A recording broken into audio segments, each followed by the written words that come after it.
Awesome. We'll get started. It is great to see everyone, and thank you for joining us for today's session.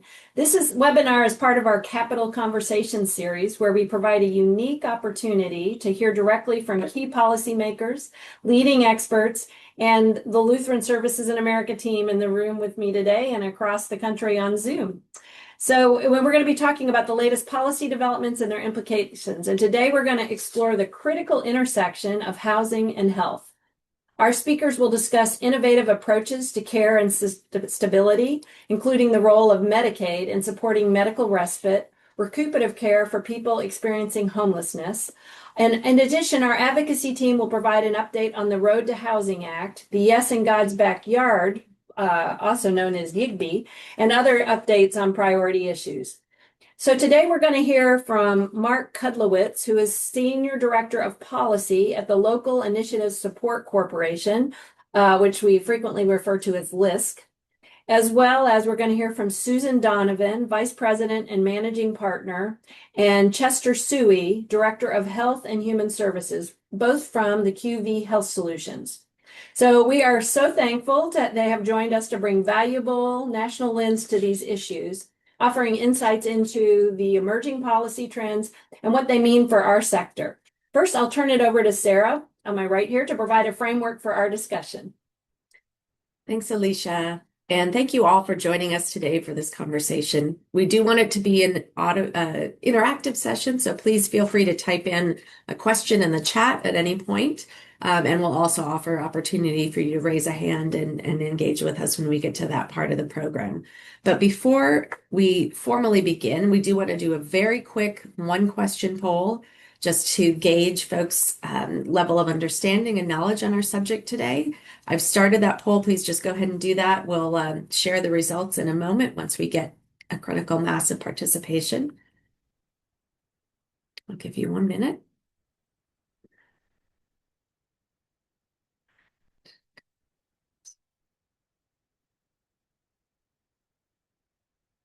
Getting there.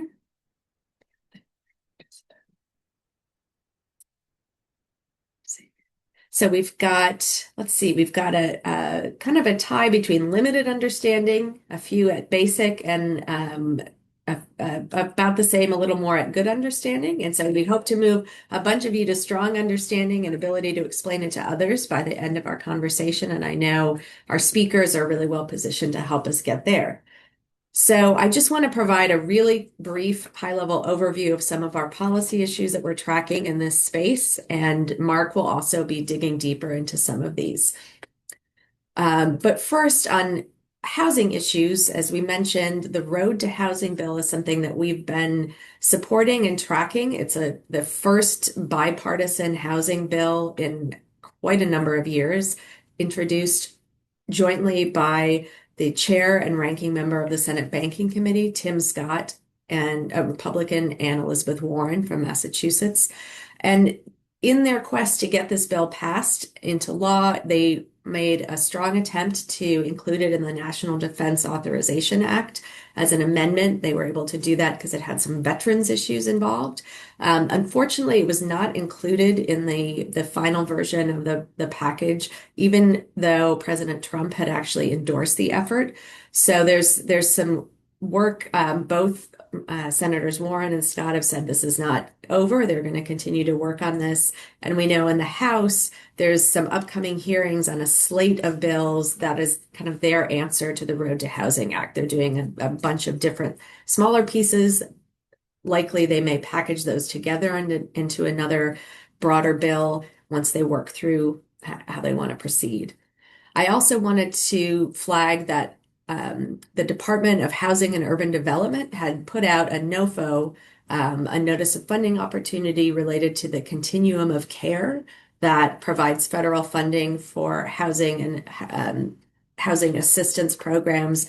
Originally, the NOFA as presented shifted federal funding away from permanent housing programs and toward transitional housing.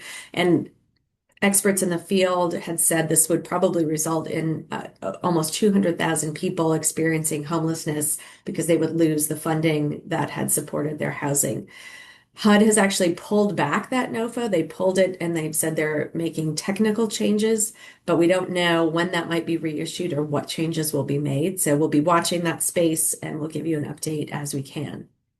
And just quickly switching to healthcare for a moment, we had shared out an announcement, but I wanted to go over it at a really high level that CMS had put out their initial community engagement requirement guidance. This is the guidance that relates to what they call community engagement, what most people informally call the work reporting requirements related to Medicaid and certain populations that had been part of Medicaid coverage that are now going to be required to report or do work where they may not have in the under the prior regulations. So they've issued initial guidance related to how they're going to implement the law. It really is not a lot of new information. It's a lot of restating the requirements from the law, but they have added some new interpretations related to verifying compliance, potential sources of reliable information for verifying that compliance or checking on that prior to people having to file themselves, and then the role of managed care organizations. We have a blog post on this on our website that has quite a bit more detail, and HR 1 requires CMS to issue a final rule by June 1st. We don't know exactly what that's going to entail or if they'll be putting out additional guidance prior to that, but we'll be watching that and tracking that and reporting. And we also know that the Senate and the House have been working this week to try to extend the enhanced premium tax credits for certain people who buy healthcare coverage through the ACA marketplace. That effort has so far failed, despite a last-minute effort by 4 moderate Republicans to join with a very large number of Democrats to use a procedure to force a vote on the issue. They haven't held that vote this week. They will have to do so when they return after the holiday, but it's not clear what the next steps will be on that because it's probably not possible to pass that legislation through the Senate and get it signed into law.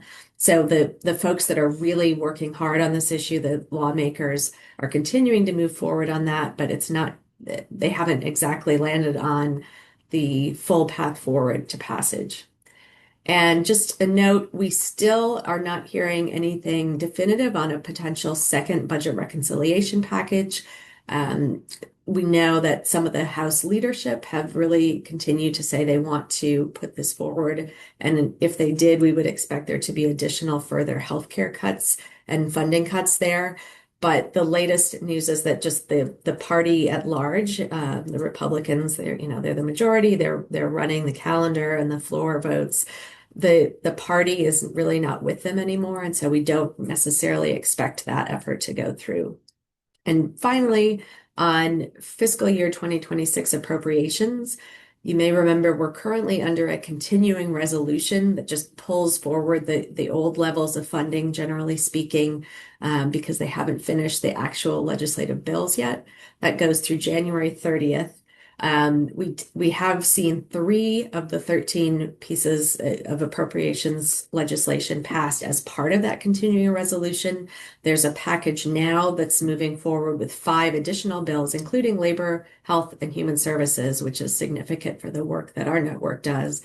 The Senate is attempting to try to pass that today, but the House has already left, so they would have to finish that when they get back from the holiday. And that still leaves 5 additional bills to pass in some way or pass another continuing resolution, or we would see another shutdown at the end of January. It would still be disruptive, but it would be lesser because it would just be partial shutdown of those remaining agencies and offices that are under the additional bills. And so with that, I'd like to turn it to Mark Kudlowitz, and we want to introduce him and introduce LISC. LISC, as we've talked about, is an over 40-year-old national nonprofit affordable housing program with offices in 38 cities and a rural program that supports almost 150 community-based organizations. And they connect hard to tap public and private resources with under-resourced communities working to access opportunities. And they bridge the gap between funders and residents and local institutions by helping build those relationships and offering their expertise. And Mark manages the team that's responsible for developing LISC's federal policy agenda and communicating this outward to their stakeholders. And so we'd love to turn it over to him to share some policy updates more deeply. Thank you. Thank you, Sarah. Thank you, Alicia, and the Lutheran Services in America team. It's a pleasure to be here today. I'm going to go ahead and share my screen. I have a PowerPoint that will help keep me organized during this discussion. So let me get that up real quick. Okay, can folks see this okay? Okay, I see some thumbs up on the side. Great. Wonderful. Again, it's a pleasure to be here. Mark from LISC.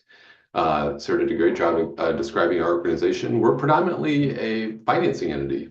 We do roughly around $3 billion a year in grant and debt and equity for affordable housing projects and also community development projects. But we do lots of programmatic work as well. I'm going to give you a quick 1-minute kind of commercial about LISC before kind of getting in and building off some of what Sarah was saying about recent housing legislation that's been introduced or may have a path in this Congress. There's just a small number of us on the LISC policy team. We hope to think that we're providing thought leadership for really reasonable, affordable housing and community development programs for Congress and for the administration, and really trying to build support for our partners and our overall mission. If you want to know more about us, we have a policy priority document on our website. And it's divided amongst the programmatic buckets, how we organize our work: housing, capacity building, economic development, safety and justice. We've got a special call-out document for policy proposals that we think would be most impactful in small towns as well. So that's available online, a little bit of light reading over the holidays if you're so inclined. I wanted to talk a little bit real quick before getting into what's going on in Congress about the executive branch. I've had a lot of challenges for the housing and community development sector this year with the new administration. Just want to focus on a few, and I'm sure some of you have experienced this as well as local practitioners. We're seeing and I think one of the maybe longer lasting implications of this administration is that we're seeing a hollowing out of the career civil servant workforce at our federal agency partners. At HUD alone, we've seen almost a 30% reduction without a mass layoff. We've seen similar reductions at other housing and community development agencies. A lot of the folks that are leaving are some of our most senior career civil servants. These are the folks that write funding notices, write regulations, deal with like the hardest compliance issues. So we're seeing a real brain drain. That's really contributing to delays outside of other reasons for funding notices and administrative actions from the government.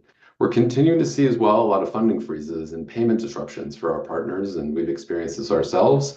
A lot of these are related to the administration's executive orders, primarily around diversity, equity, inclusion, which is an undefined term, but has been interpreted broadly by the agencies as they look at their programs, as well as others related to nonprofits and clean energy programs.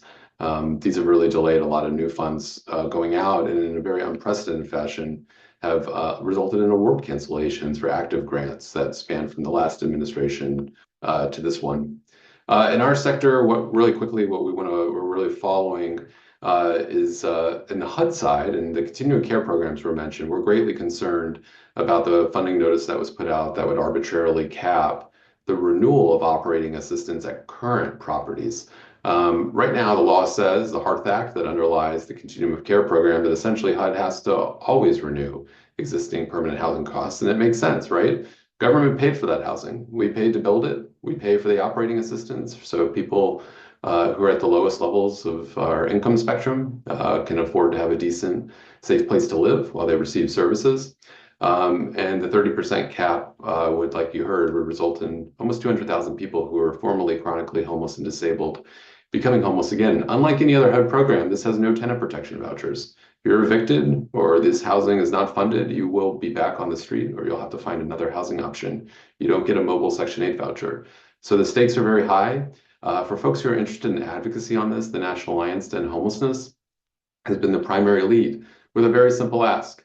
In the 26 budget, please just renew all the grants for 1 year, for 25, which we think is incredibly reasonable. What's going to happen in January, because of the huge delays on this funding notice and now them rescinding it, the continuum of cares are going to start lapsing money. So we need HUD in that final fiscal year 26 spending bill, hopefully before January 30th, we need Congress to put that language in there. If not, the COCs will start lapsing. This will jeopardize the tenant stability for these tenants. It will also have a huge impact on the nonprofits that own this housing. It will put very great financial strains on them and the buildings that they own. So that's been a real challenge, but I really welcome your advocacy on that one. We're also watching this kind of unprecedented shift in power from Congress to the administration. We've talked a little bit about some of the funding holdups that have taken place. Administration has an appetite for a broader challenge of the Impoundment Act. This was a law passed in 1974 when President Nixon was withholding congressionally appropriated spending, including public housing funding at that time. Congress essentially said if the administration doesn't want to spend money that Congress appropriated, you have 45 legislative days. You submit what you want to rescind. It has to have a simple majority in both houses and be signed by the president. And folks may have saw this. It got some news when NPR and PBS were defunded, although that package was primarily global health aid through the State Department. They're saying that they want to try to get this up to the Supreme Court for a more ultimate ruling. It's one to watch because if this was ever to be overturned, the Impoundment Act, essentially the administration would have a line item veto on all congressionally appropriated spending. That would be a huge, huge shift in the balance of power.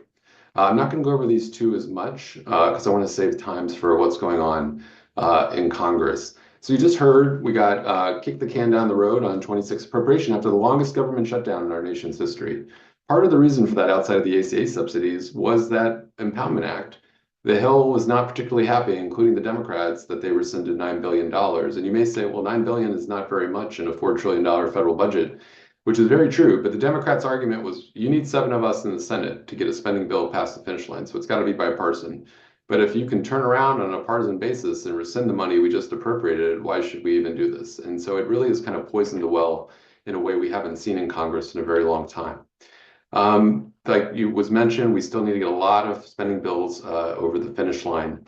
Luckily, the spending bill did restore some of the staffing cuts to HUD into the CDFI fund at the Department of Treasury that were made illegally as the court ruled during the shutdown. The administration is not allowed, excuse me, as well to fire folks until the end of January 30th on a mass basis. For the HUD budget, we're really hoping what's going to happen here, just to be very simple, is that the Senate will prevail. What we saw in those 3 bills that Sarah mentioned was that if you look at the USDA budget, rural development, or rural housing programs, essentially the Senate won at the end. All the cuts we see in a more partisan bill from the House were generally rejected, and the Senate, the final bill for USDA adopted the Senate's number. So that's very good. We want to see that for the HUD budget as well, because the same holds true. Most of the programs on a partisan basis are cut in the House, but on a bipartisan where you need Democrat support in the Senate, we see generally steady funding. Really quickly, there's kind of 3 places we spend a lot of time on housing work and on the federal policy side, the appropriation side, the tax side, and then the authorizing side. So we talked a little bit about some of the uneven, choppy waters with the administration, the appropriations. We're still waiting to see what happened. Folks already know this is kind of old news, but I wanted to talk about a couple things in the big tax bill that was passed on a partisan basis by the Republicans earlier this year. Obviously, and I know you've probably talked about this before on other calls, huge retrenchments, maybe the biggest retrenchments we've seen in recent history to anti-poverty programs, including Medicaid and SNAP, that will phase in over the midterms. At the same time, we see the largest increase in the low-income housing tax credit. So for folks who do affordable housing, this is the subsidy source. Many years ago, we shifted to a tax approach. It's overlaid with other assistance, but this is like 98% of all rent-restricted housing in this country has low-income housing tax credits in it. So the Republicans did expand it. They increased the formula for what's called the 9% credit. And importantly, they lowered what's a bond financing test for a buy right credit, the 4% credit. If the states used all that additional credits, they could do another 1 million units of affordable rental housing. Now, the tenants that are going to live in these buildings who are low income may have some of their tenancy jeopardized by some of the cuts that they may see in food assistance programs and Medicaid as well. So that's something we're going to have to watch. How does that contribute to housing stability? And this is very pertinent for this conversation on housing and health. The two go hand in hand, obviously. They also made the new market tax credit permanent. Not typically used for housing, although it can be used for single family housing. They did expand the Opportunity Zone incentive. Has not been an effective vehicle, in our opinion, for rent-restricted housing because of the way that incentive is structured. Rent-restricted housing, you don't get the yields, and the way it's those gains are appreciated don't work for rent-restricted housing. We did have a legislative proposal that unfortunately didn't cross the finish line to make it easier to twin the OZ incentive with LIHTC. So we'll keep looking for opportunities there. The Neighborhood Homes Investment Act was also didn't get over the finish line. This was a bill that we've been supporting for many years that would allow finally a permanent tax credit or resource for owner-occupied housing, for single-family housing. There are many places in this country where the cost to build or rehab housing in economically distressed communities exceeds the value. And so say it costs you $200,000 to build a house, or to build a house in this case, but you can only sell it for $170,000. That gap can't be made up. That's what this credit would support. And we think it would actually have a really important impact, especially on the rehab side. We see a lot of low-income homeowners, especially older adults, increasingly living in substandard housing because they can't afford to keep their housing up over time on fixed incomes.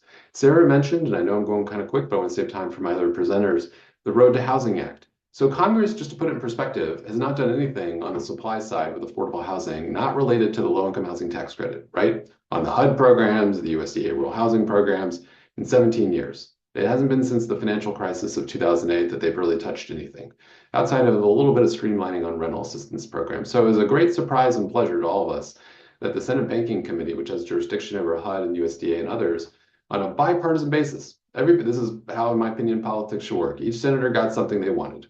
The most conservative, the most liberal, they all got a piece. And we got a pretty good bill. Not a lot of new spending. We still have a conservative majority, but a lot of important bills. We would permanently authorize our only long-term disaster recovery program, CDBG-DR. It takes over 2 years right now to get money onto the street. The Community Investment and Prosperity Act would allow banks to make more investments in low-income housing tax credits. Really important as we've expanded the market. It would permanently authorize or change the home program. It would provide home repair assistance up front for low-income homeowners who get caught in a bureaucratic catch-22 and can't get weatherization assistance program funding because they may have roofing or wiring or structural issues at their property. So the Senate sailed through. Sarah told you, didn't make it across the finish line with the defense bill, but importantly, the administration got bought in on it, and they put a lot of pressure on the House. The House said, well, we're not going to do it right now. The chairman, French Hill, said, but we will do it soon, and he put out a press release on this immediately afterwards. The House has started a markup that actually occurred this week. It's got some provisions from the Road to Housing Act. There will be more added in January. There are going to be additional housing bills. So our aim is to get as much as possible across the finish line, especially now that the administration has leaned in and told Chairman Hill for the majority in the Financial Services Committee that they want to see a housing bill. There's a general sense that the administration included wants to show some work towards affordability issues that are impacting Americans. So happy to talk about more of those provisions in more detail if that's useful. I've also listed my contact information. We want to work in partnership with anyone who's interested or involved in this work. It takes all of us to be able to get any legislation across the finish line here in DC. So if you ever need anything from our end, or you would like to know more about any of these pieces of legislation or appropriations items that we're pushing, just give me a shout at the email here, and I look forward to working with you. Thank you. Thank you so much. And I want to open it up if anyone has questions or comments or thoughts for Mark or about what he's presented. Feel free to just unmute and ask your question, or if you want to raise your hand and have us call on you. And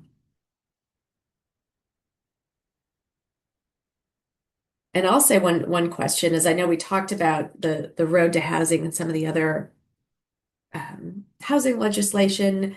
Do you foresee that coming to fruition in the new year as maybe like one broader package, or maybe, the opposite end of the spectrum, some small pieces getting added onto other legislation? Yeah.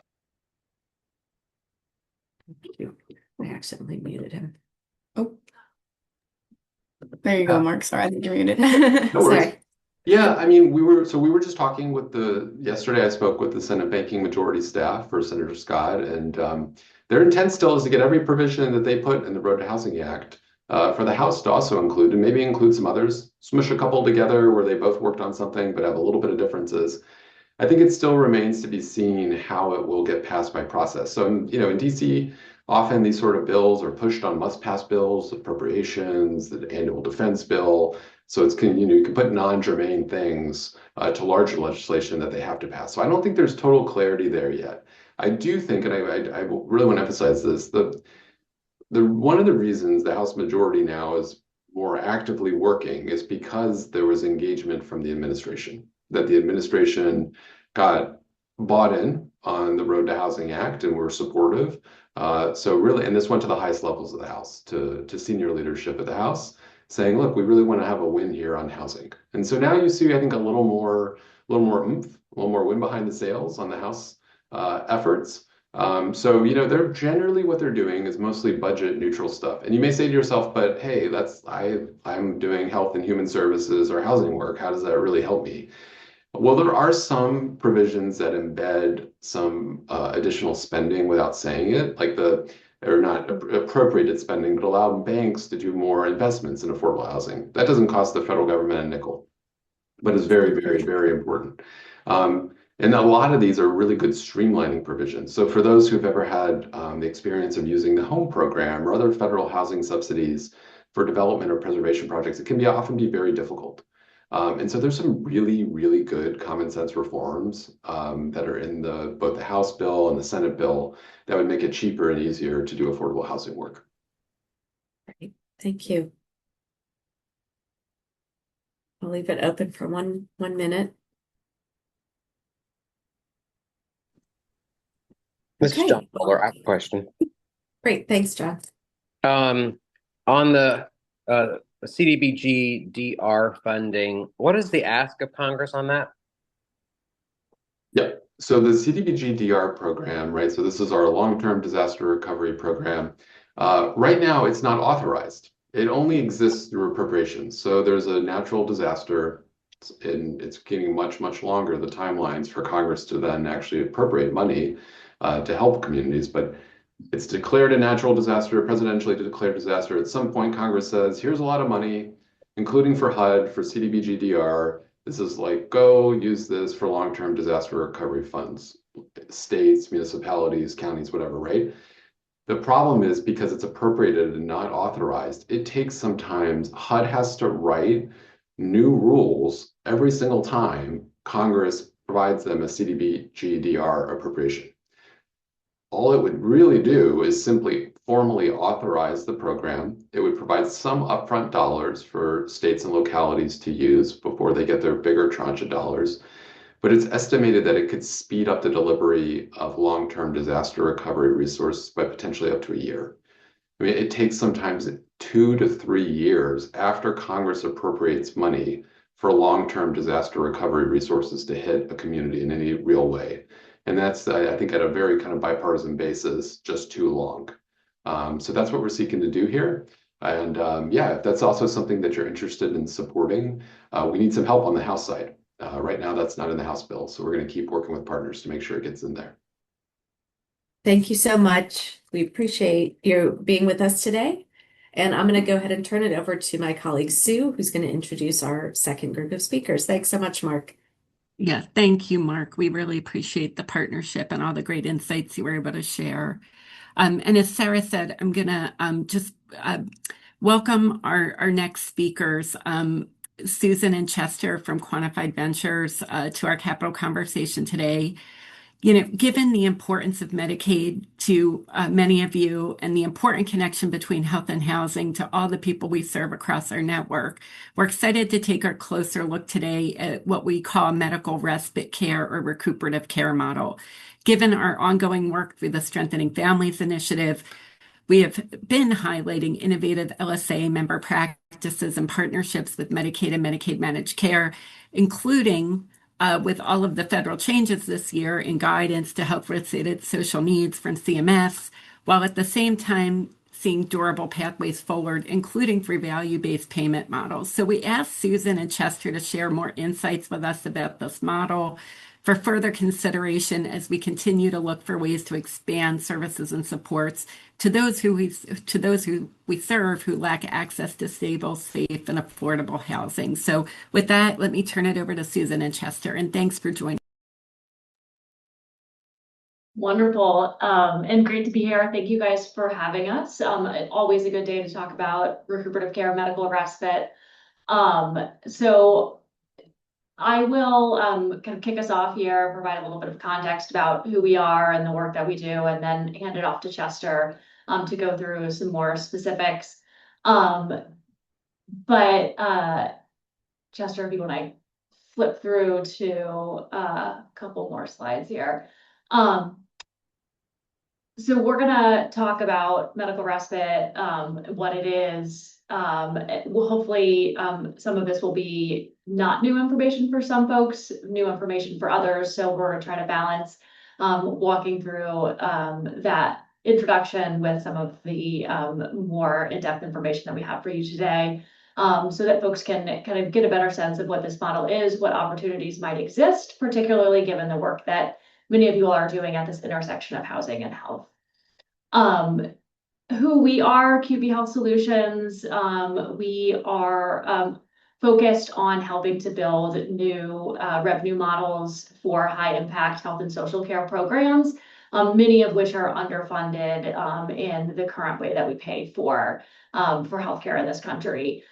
We describe ourselves as model agnostic, so we work across a range of different program models and interventions.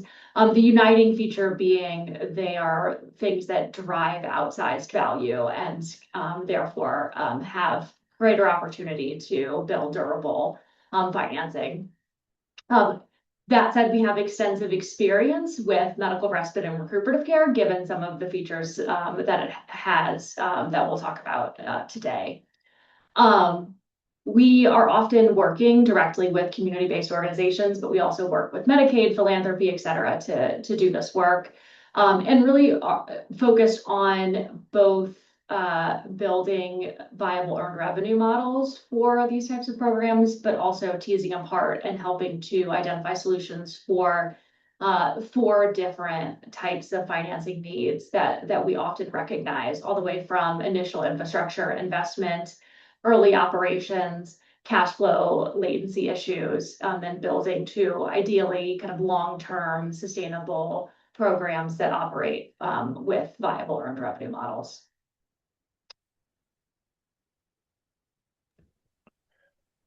Great. So it's nice to meet everyone. I'm going to go over a little bit on just what is medical respite, and maybe before I even go to the next slide, I don't know if there's the functionality in Zoom to do like a hand raise, but I'm curious like how many people have even heard of medical respite or like aware of what that is. And that's okay if we can't show that via hand raising. But if anyone wants to come off of mute and say something, that'd be great. If not, I'll keep talking. All right. I'll keep us moving along here. So, medical respite, starting kind of at the beginning and understanding where this comes from. The homelessness, when a homeless individual is showing up to our healthcare system, it has a significant impact on the healthcare system and also that individual's health outcomes.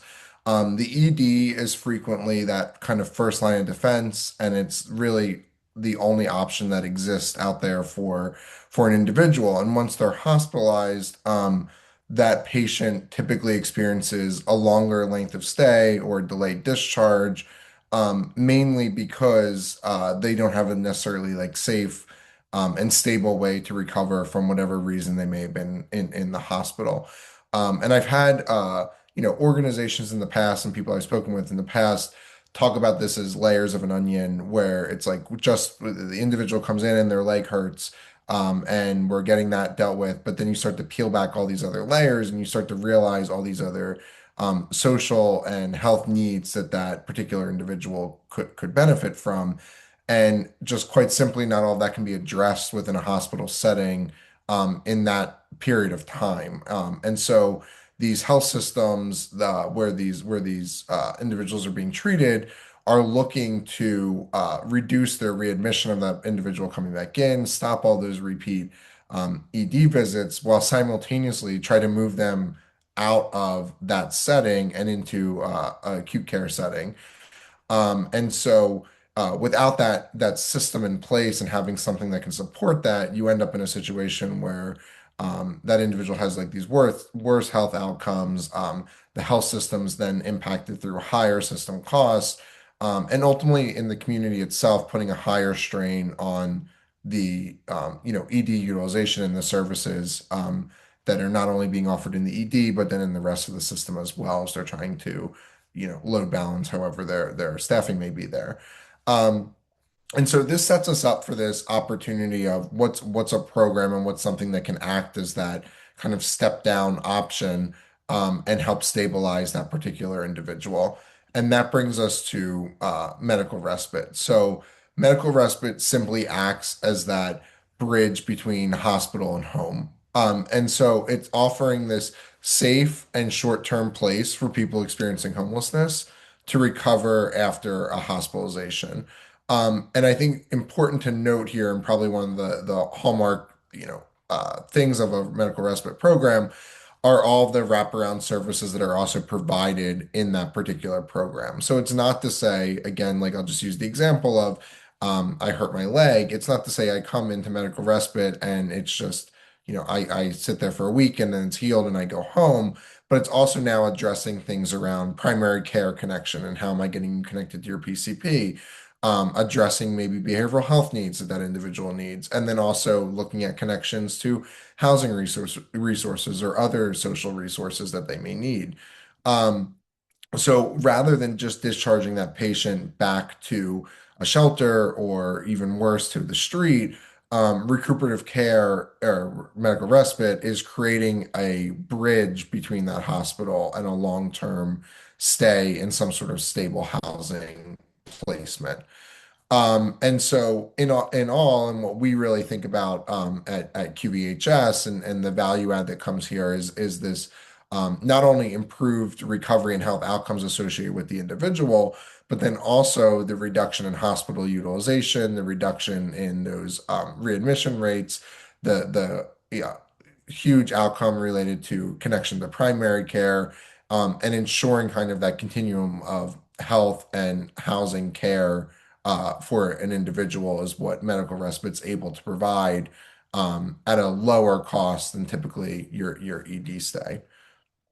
Um, and so NIMARC, which stands for National Institute of Medical Respite, uh, outlines four different models of medical respite. And I think, I'm not going to go into detail and read verbatim all of these different models, but at its core, what we're looking at is different flavors of ways of offering services to these individuals. And so you can have a model of care that's focused on just coordinating with other partners. And while there's certainly pros and cons to that model of care, it doesn't make it better or worse of a program than an integrated clinical care model where you may have NPs and a medical director that's on staff and is integrated directly with an FQHC or something like that. Either way, the point that I think not only is NIMARC tries to outline in these options of medical care, but also what QVHS tries to think about when we're working with an organization. No matter what type of model of care a medical respite program is looking to implement, there is different considerations that have to be thought through to then bring forward into when you're thinking through your revenue model and how you are best setting yourself up for long-term financial success to your program. And so I'm going to transition back to Susan here. And I think we're going to do at least an overview on one program to kind of paint this picture a little bit better for the group here. Yeah, I think to pick up on what Chester was just describing, one of the great features of the way NIMARC has outlined these various models is that it allows organizations to kind of take stock of their expertise and the assets that they have internally, the partnerships that they have externally, and bring those together in a way that works and allows them to deliver a version of medical respite and recuperative care. And this example in Detroit, where we've been longstanding partners with Neighborhood Services Organization in standing up their medical respite program, they had historically and have historically as an organization been focused on housing, supportive services, and behavioral health. And so when they brought together and started developing their medical respite program, was really focused on leading into their expertise and directly providing services in those areas, and then co-locating their services with federally qualified health center to be able to have on-site, but provided through a partner, more wraparound direct medical services. In addition to that, having a coordinated care model, bringing in outside medical services, whether it's home care, et cetera, through partners in the community to bring all of that into the program where folks would be staying. One big thing to highlight here, this is an example, just one example of the success that medical respite programs have had in engaging with their broader stakeholder community to finance and fund these types of models. So in this case, there was no direct philanthropic support or Medicaid reimbursement for medical respite when the program launched. But given the ability of NSO to articulate the value to the local Medicaid managed care organizations, we were able to negotiate contracts starting out with the largest Medicaid plan, but then expanding to further Medicaid plans to pay for their members to stay in the medical respite program at NSO. And that is really kind of takes us to the revenue model picture here. And I think it is a place where there's lots of opportunity for new and current programs, and also has some complexities. So given, and we'll talk kind of through how, and Chester has alluded to, and we'll talk a little bit more about where value is generated for the broader system with this model. But there is strong value that tends to be mappable from these medical respite programs. And so while we see that typically the revenue that could come from traditional fee-for-service healthcare services is insufficient to cover the costs of paying for a medical respite recuperative care program. Typically, the uncovered costs are things like that room and board component, added housing navigation services, et cetera, that drive this operating gap. We also are able to show, and programs are able to show higher value that can then be leveraged to engage with external stakeholders and partners to provide a viable funding model. I will also say today that most frequently, and still very often, philanthropy is part of the solution for many programs that are starting and even continuing operations. So just to say a little bit more about the existing evidence base for medical respite and the value that it derives for the broader healthcare system. And Chester's mentioned many of these, but there's the initial cost saving that comes from reduced length of stay in inpatient care, freeing up additional bed space, providing safe discharge, and generally increasing the operational efficiency within hospitals.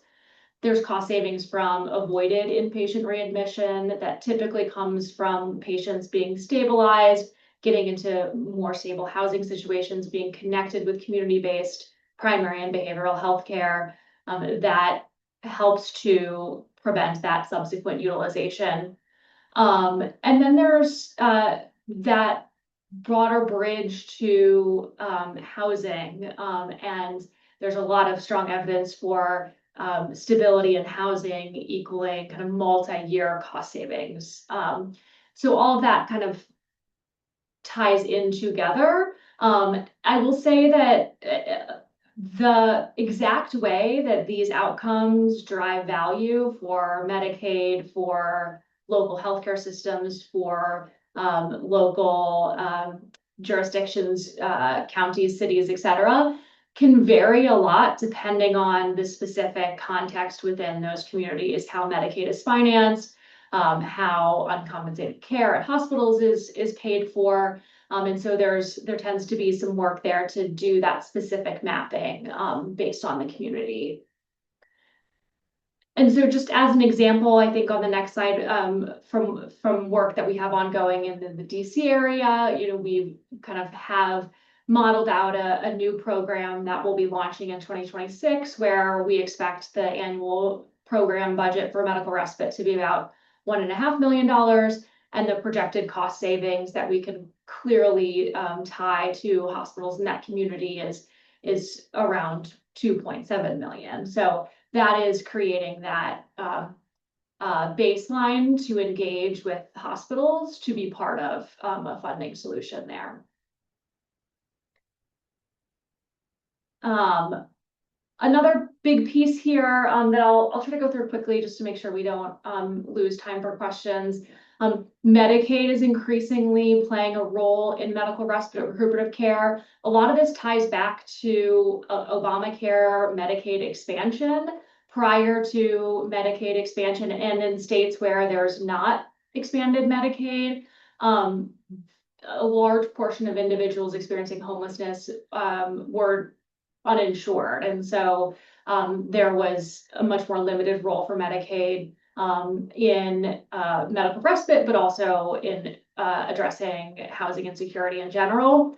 With that expansion and through some of the kind of recent trends acknowledging the key role of health-related social needs in healthcare, there's been a move towards not only more Medicaid, explicitly defined Medicaid funding and payment for recuperative care, medical respite, but also for other housing-related services that tend to be those pieces of medical respite that are non-billable in the traditional context.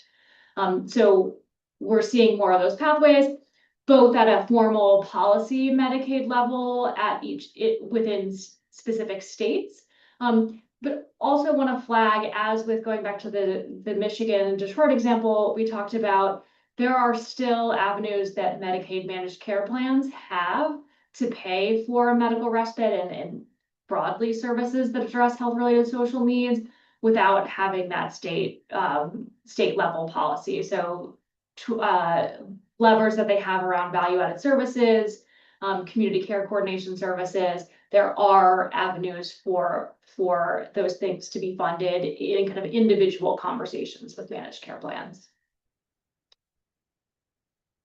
So Chester, what's next? Yeah, so just to wrap, and I want to give some time for questions, and then also I know to just wrap up the meeting as a whole. And so I don't know where everyone is in terms of thinking about how they might be looking to start a medical respite program. But I wrote down like 3 things that I think could be top of mind for you and your organization. One is understanding where the Medicaid reimbursement sits within your geographic region. And so going back to that slide that Susan just talked a little bit about with understanding what states are expansion states and non-expansion states, and understanding what type of Medicaid reimbursement exists there, gives you that that jumping off point to understand where you can start to build a program and using Medicaid as a possible reimbursement model. Um, Another point here is becoming a contracted provider. And so this is like essentially starting to evaluating your ability to pursue contracting opportunities with in-market MCO, MCP, depending on what state you're in. And then third is strengthening your case for value-based payment. And so this is very broad. I mean, all these are fairly broad, but I think this one in particular is starting to think about what are the types of data and demonstrated outcomes that you can start to pull together, whether or not you even have a program yet, but at least just start thinking about what are the outcomes that I'm looking to achieve for my program, and what are things that my community stakeholders would be looking to, help support and be a part of, starts to help you down that pathway into some sort of value-based arrangement slash advocating for that initial just Medicaid payment as a whole. And so I realized that was all just a lot that we went through in the last like 20-ish minutes here. We're happy to help and answer any other questions that anyone may have, either here or individually if you want to email us. But we have a lot of material and work that we've done both just as QVHS, but also with some of our other partners, both that are actually implementing and doing programs, and then like thought partners within the space, that we're more than happy to share and work with your organization on. So with that, I'll wrap here, and we'll see if there's any questions. Well, Susan and Chester, thank you for that really terrific overview and for kind of walking through the opportunity and how our members might move through that. I want to just pause and see if folks have questions. I put a note in the chat. If please raise your hand or use the chat. And I'm happy to just start off with an initial question myself. Just for further context, right? Because I'm not sure how many of our members are familiar with this program. You talked a couple times about hospital readmissions, right? And I think you're coming at that because that's something that's really important, right, to payers, to avoid hospital readmissions. Could you just say a little bit more about that and how our members could be thinking about that? Do you want to start? Or I'll start since I'm talking now. Yeah, so I think one of the things with hospital readmissions and the reason why it's so top of mind for us and like comes through in the presentation, it's one of those like fairly and I'm using like fairly easy quantifiable outcomes that are associated with medical respite, and there's significant literature to support that going through a medical respite program has an impact on those readmissions. Not only is all of that like really great and something that we look for in a program, but it's also something that in general the incentives are aligned with the potential payers that we're also looking to work with. So whether that is a hospital payer, which can sometimes be the case, but then also with the MCO or MCP that may also be the payer. Reducing those readmissions is generally a stated outcome that they're looking for. And I don't know, Susan, if you have anything to add to that. No, perfect. And our member John Mueller from Inspiritus said one of their states is Tennessee, which appears on the map. Is there any further context you might provide about that? Susan, I just don't, my question is more of a comment. I just didn't know how well Tennessee was versed in this type of funding.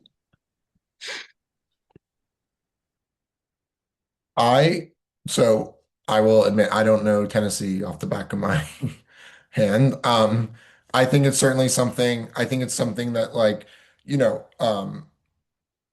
is a state. Tennessee is a state that has an approved waiver in place.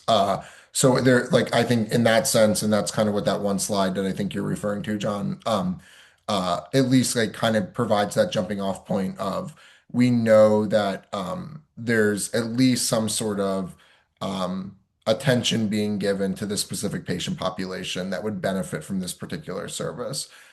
Without knowing Tennessee's particular reimbursement and what that looks like off the top of my head here, I think that at least lays the groundwork to say there's potential for opportunity here and more digging that would have to go on there. And I want to be clear, like I'm not saying like, for example, like South Carolina is a non-expansion state, right?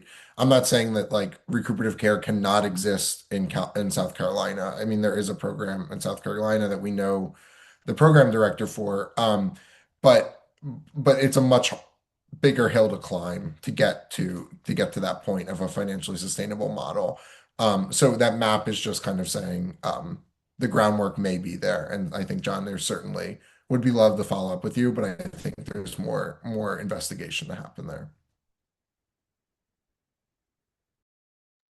That's really helpful. Any other questions?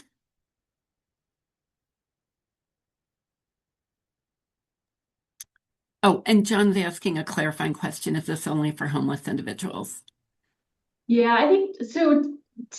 Most typically, yes, it tends to be for folks who are actively homeless or experiencing homelessness when they are admitted to the hospital.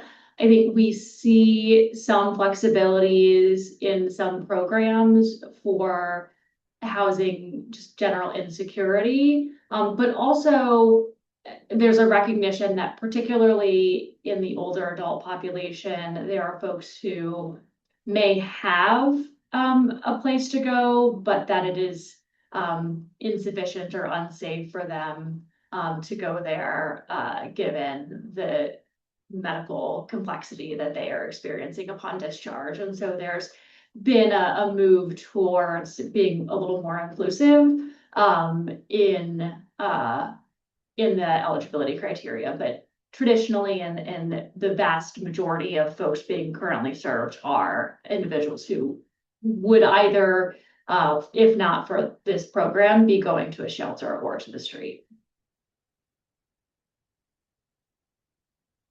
There's a question about enrollment in Medicaid. And so, yes, typically one of the things that a recuperative care medical respite program would be doing is assessing and helping to connect individuals to the benefits and the resources that they are eligible for.